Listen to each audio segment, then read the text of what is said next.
Welcome back, readers. Penguin Whisperer here. I went to the library today and came back with an igloo load of books, but when I opened the first one, I cringed. I'm still getting goosebumps just thinking about it now. Whoever had this book before me did not treat it well. No, they broke many of the cardinal rules of reading books. Rule number 1, treat your book the way you'd treat your mother, with love and respect. Anyway, that made me think about all the sacrilegious things that could happen to a book and how much people like myself hate those things. So here's a list of the top 10 things that bookworms hate the most. Number 1. Writing in a book.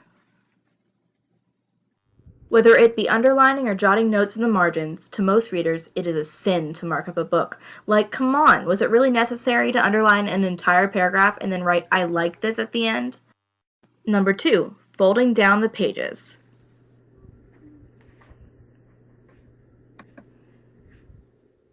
No. Just no. Don't you own a bookmark? Come on! Use a tissue, for crying out loud. Then cry yourself to sleep because you don't own any actual bookmarks. Just please, don't fold down the freaking page. Save the next reader a little bit of their sanity. Number 3. Getting books wet.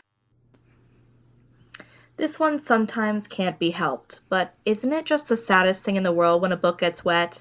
It's making me tear up a bit just thinking about it. So, no reading in the bathtub. Okay? Okay.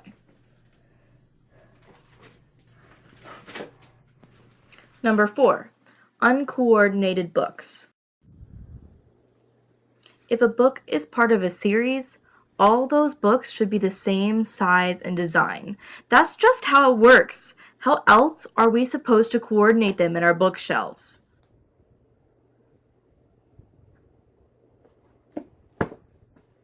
Number 5.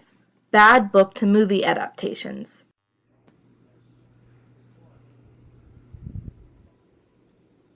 Twilight. Need I say more? No, I don't think so.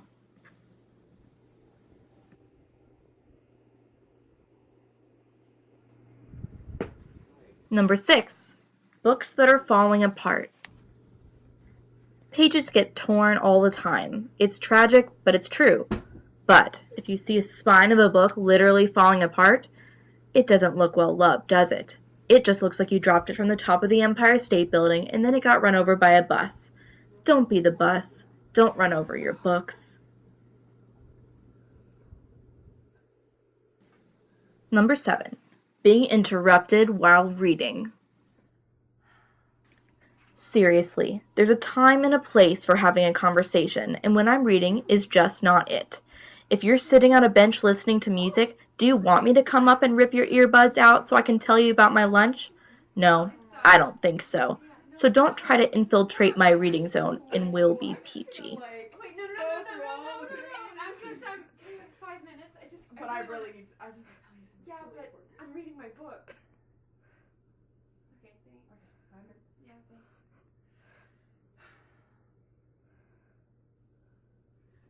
Has it been 5 minutes yet? Because I'm here and I want to tell you this right now. Number 8. E-readers. This one is pretty subjective, but the majority of hardcore bookworms I've come across just prefer the smell of a new book and the feel of flipping through the pages over reading on a digital screen.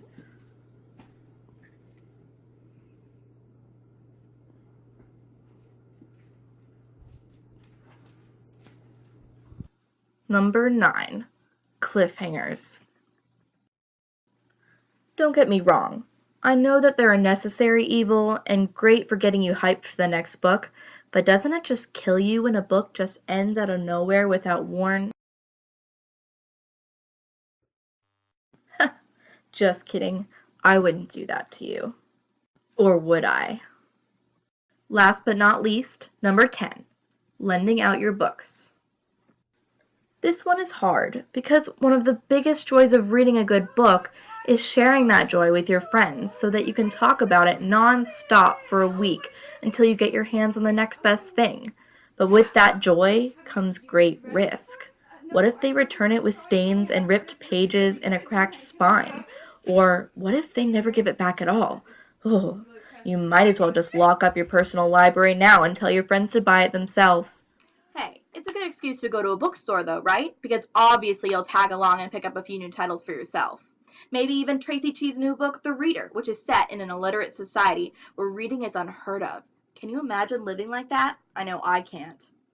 Well, that's all for now, penguins. I hope you don't have to deal with any of these bookish sins anytime soon. Happy reading!